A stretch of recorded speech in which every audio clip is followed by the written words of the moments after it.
Hello, my name is Gregory F. Tague, professor, scholar, author.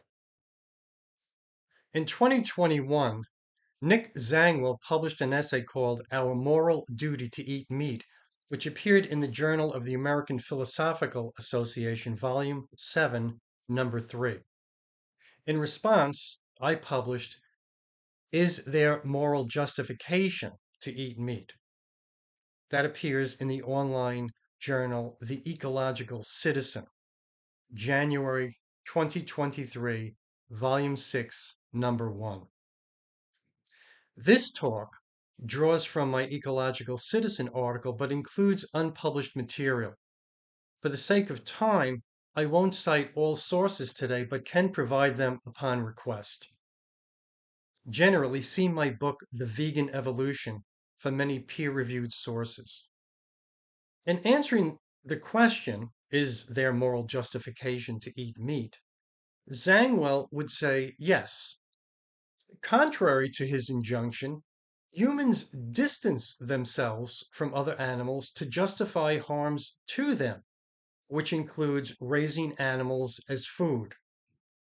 The final calculation is rather simple. Humans have a duty to restore the fitness of the planet they've compromised, which can happen in large part by dramatically shifting away from livestock farming and meat eating that drive the deleterious effects of poor health, climate change, and animal cruelty. What Zangwill suggests is capitalism and corporate agriculture built on the bodies of animals, to say nothing of feeding the consuming instinct of modern industrialized people. We don't need to eat meat 3 times a day, if at all. He admits that perhaps we should not eat factory farmed animals, but that's where most of the world's meat comes from. So he's creating an illusion. Though there has been predictable market fluctuation, meat production in New Zealand, the focus of his essay, according to the UN Food and Agricultural Organization, has steadily increased from 1961 to 2020, currently at 1.45 million tons per year.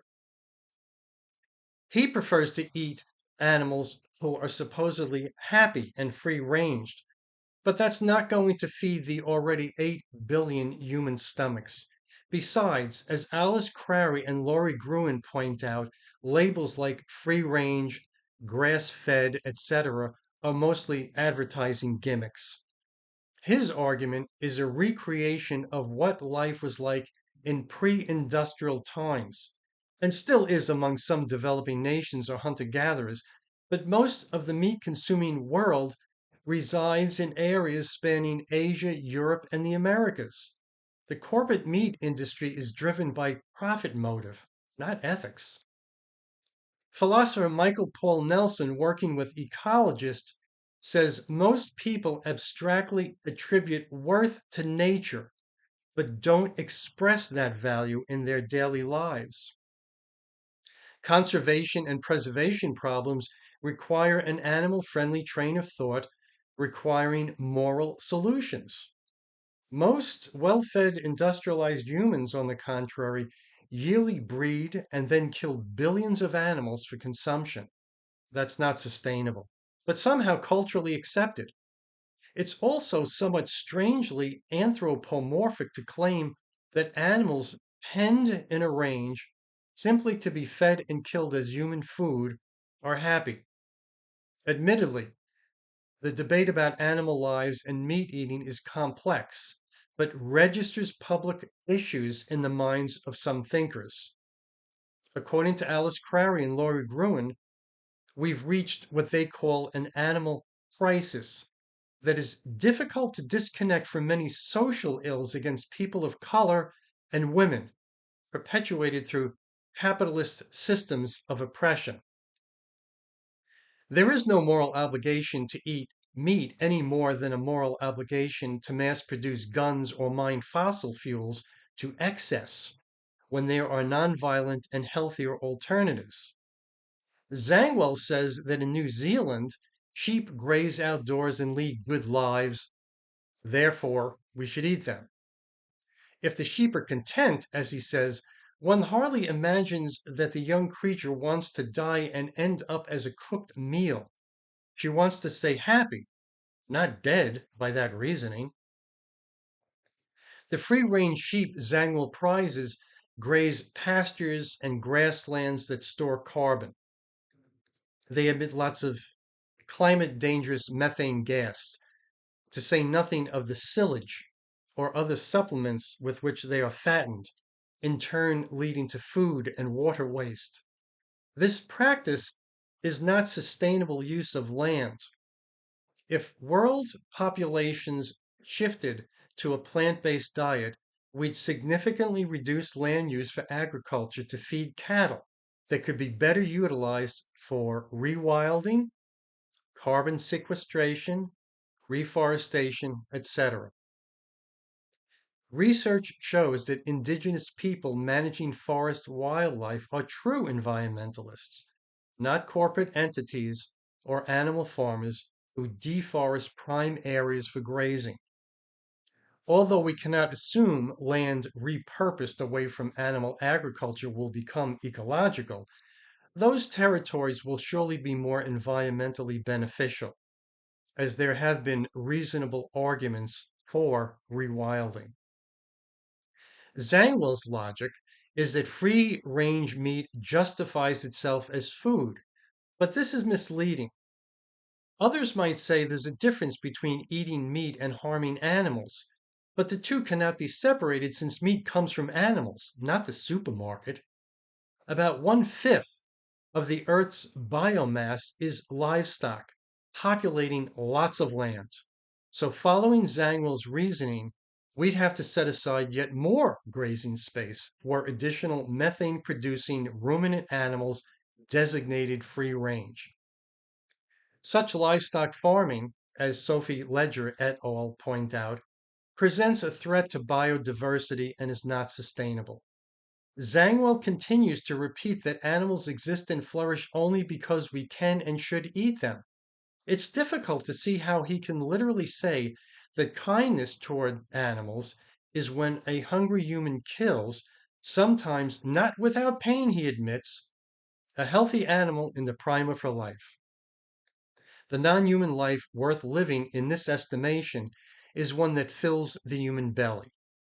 Working against current trends, he claims animals are not as cognitively sophisticated as humans, and therefore we need not worry about any painful consciousness as they line up in awareness of their own slaughter.